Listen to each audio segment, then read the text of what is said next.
Oh iya, apa mempertahankan semangat Ramadan, Masya Allah. Ya, tentu kita ingin sampai akhir Ramadan kita tetap bersemangat. Dan salah satu yang akan membuat kita bersemangat adalah apabila kita betul-betul tahu apa itu tujuan puasa. Nah, maka saya akan membacakan sepotong sedikit hadis saja dari sebuah hadis yang masyhur sering dibacakan di bulan Ramadan. Kalau Bapak mau lihat, ada di kitab Riyadhus Shalihin bab tentang keutamaan dan kewajiban puasa, hadis nomor 1/1216. Sudah lengkap pengantin, tinggal dibuka. Hadisnya panjang. Hadis ini diriwayatkan oleh Imam Bukhari Muslim, ya, dan merupakan hadis qudsi. Nah, di penutup hadis itu Allah Subhanahu wa taala menyatakan lis-shaimi, bagi mereka yang berpuasa. Letter teksnya begitulah. As-shaim itu kan artinya orang yang berpuasa, tapi sifatnya perorangan. Allah tidak mengatakan lis-shaimina, tidak jamak. Artinya ini memang tidak semua orang akan bisa merasakannya kecuali mereka yang betul-betul ingin merasakannya, ya. Nah, tentu kita semua ingin merasakan apa yang dijanjikan oleh Allah ini. Apa itu? Lis-shaimi farhatani, kata Allah. Dua kebahagiaan akan Allah berikan kepada orang yang berpuasa. Sampai hari ini masih bahagia, Bu? Masih. Bapak masih bahagia? Kata anak-anak kan jangan lupa bahagia, ya. Kata Syekh Haid Al-Qarni, kalau mau bahagia hari ini, bukan kemarin dan juga bukan besok.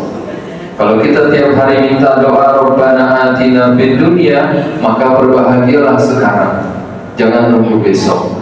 Nah, salah satu yang membuat bahagia orang beriman itu adalah bulan puasa. Kan kemarin kita sebelum berpuasa sudah ada hadisnya, man fariha bi qudumi Ramadan, barang siapa yang bergembira dengan datangnya Ramadan, ya, maka akan dibebaskan dari api neraka. Itu kata hadisnya, ya. Maka tentu kebahagiaan itu tidak hanya sampai ketika kita menyambut saja.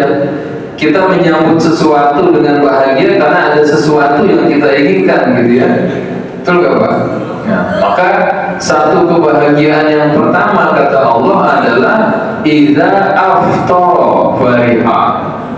Ya, kebahagiaan pertama yang akan diberikan kepada orang puasa adalah ketika dia berbuka. Kenapa kita harus bahagia ketika berbuka? Ini hebatnya orang Islam. Gak ada orang yang paling sabar nunggu waktu maghrib kecuali kita. Berapa jam, Bu? Kita sedang di Indonesia 12 jam. Ada yang sampai 20 jam. Ada yang 15 jam. Ada sih memang yang 8 jam cuma, ya. Cuma sekali lagi hanya orang Islam yang bisa sabar menunggu sampai sekian jam. Bapak ngantri di BRI berapa lama paling lama, Pak? Mau gajian itu di Nusantara kan kalau panjang. Berapa jam, Pak? Paling 2 jam kan? Ya, walaupun datang berapa nomor antri 74, Allah Akbar. Berapa yang sudah? Baru 15. Nunggu kita satu. Sabar nggak? Sabar nggak nunggunya? Kenapa sabar? Karena nanti pas sudah sampai kita akan dapat sesuatu. Kalau nggak ada yang kita harapin, nggak mungkin kita mau sabar nunggunya, gitu. Maka ketika dipanggil 74, kita 75, itu udah deg-degan, itu udah siap-siap, karena sudah akan mendapatkan apa yang kita inginkan. Begitulah kebahagiaan yang Allah berikan kepada orang yang puasa. Dari fajar tadi sampai maghrib kita sudah menunggu dengan sabar. Nah, sabarnya ini tergantung masing-masing. Perlu waktu lagi kita untuk mengkajinya. Tapi yang jelas sama, kita semua menunggu dengan sabar dan harus sabar. Ya, bahkan ada satu ungkapan dari dari bunda kita. Saya sebut bunda kita, Ummahatul Mukminin, ibundanya orang beriman. Siapa? Istri Nabi yang paling muda, yaitu Siti Aisyah radhiyallahu anha. Beliau itu bukan meninggal, ditinggal oleh Nabi umurnya baru 17 tahun. Karena menikah dengan Nabi kan umur 9 tahun.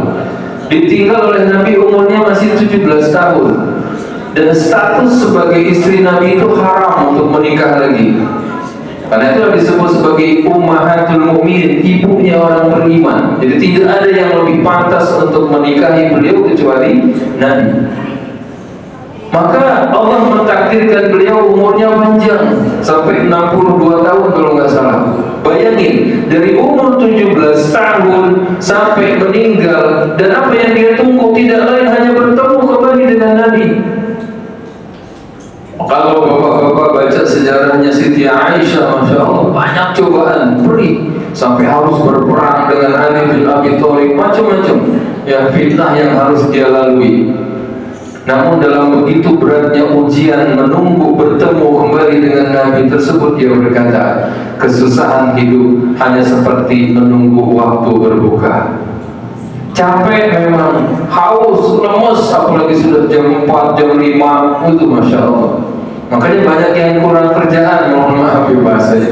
Jam 4.05 itu ngabuburit istilahnya kan. Memang udah nggak tahan lagi, cuman mengalihkan perhatian. Nah ini hati-hati ya. Sekali kita keluar ngelihat jualan makanan segala macam, sudah pasti pikiran kita sudah kesana semua. Maka bagi orang yang tahu tujuan puasa, justru 2 jam, 1 jam, setengah jam menuju waktu berbuka, itu waktu yang paling kritis untuk kita semakin ingat kepada Allah Subhanahu wa Ta'ala. Maka ketika sampai pada waktunya, waktu azan maghrib tiba, ya, bagi yang ini betul-betul berpuasa tadi, maka kebahagiaan pertama akan Allah berikan kepada dia. Ya, bukan makanannya, tapi ketika dia mampu untuk melewati satu ujian Allah, untuk tidak makan dan minum dan lain sebagainya yang membatalkan semata-mata karena Allah. Makanya bahasa di hadis itu sebelumnya kan, diajeli, demi aku mereka rela meninggalkan makan dan minum demi Allah Subhanahu wa Ta'ala. Tapi kalau demi yang lain-lain, ya Allah wa'alam bisawab. Itu yang pertama. Udah 7 menit belum Pak? Sudah ya. Belum. Kita ngitung soalnya. Soalnya kemarin di sana di malam kedua saya bilang 10 menit ya, 10 menit video. Yang kedua, biar selesai kita bahasanya, dan ini yang paling penting justru. Ya, dan banyak orang yang tidak terlalu memikirkannya, karena dia pikir ini nanti. Apa?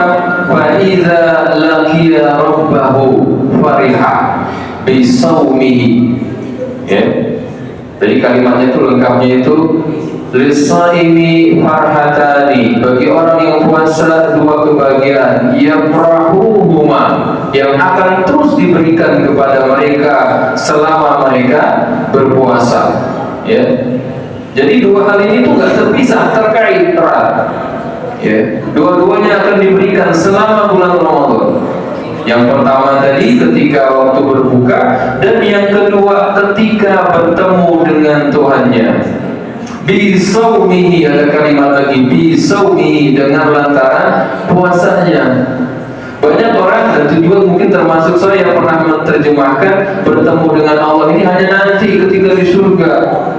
Ya kalau masuk surga, kalau langsung masuk surga. Kalau enggak, nanti kayak orang-orang yang Allah gambarkan di surat Al-Ghasyiyah, al-ataka haditsul ghasyiyah wujuhu yawma idzin khashi'ah. Ada nanti orang di padang mahsyar itu wajahnya khusyuk. Khusyuk kenapa? Ketakutan. Karena tahu ternyata akhirat benar ada, Allah benar ada, surga neraka di depan mata, tapi bekalnya enggak ada.